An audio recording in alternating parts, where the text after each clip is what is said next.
Depending on the character's roles, some liberties to keep the plot moving are unrealistic. What I'm focused on is learned behavior, something you see over time.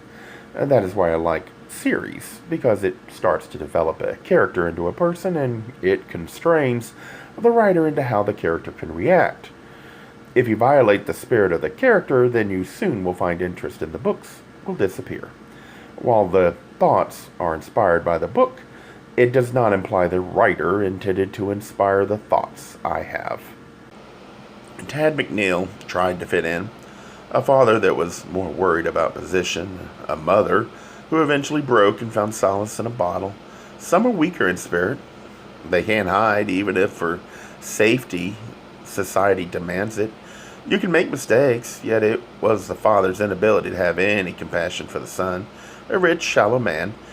If you got in the way, couldn't help him gain prestige, or embarrassed him, he'd abandon you, cut you off at your worst moment, failed to meet the standard of what all parents say they offer to their child, unconditional love. He made a mistake at a time that gays were not accepted. His son did sleep around, but all youth do this. Their decisions can be bad, mistakes made, but he wasn't irredeemable. If his parents had met their promise, all parents give thoughtlessly when they're young, maybe he would have had the courage to tell his father and mother. Having made the mistake, he was going through public ridicule, but that is not as bad as having no refuge. Coming home every day and see the anger in your father, the disappointment in the mother, to be blamed for the death of the grandfather, no compassion, and still the father blamed and had no compassion for Fox Olson, who he knew and liked, even profited off. All of that, and Fox Olson sacrificed so much. The son sacrificed all, and still this sanctimonious man learned nothing. While the thoughts are inspired by the book, it does not imply the writer intended to inspire the thoughts I have. The attempt is to start a discussion and get people to think about human behavior from the perspective of the closet.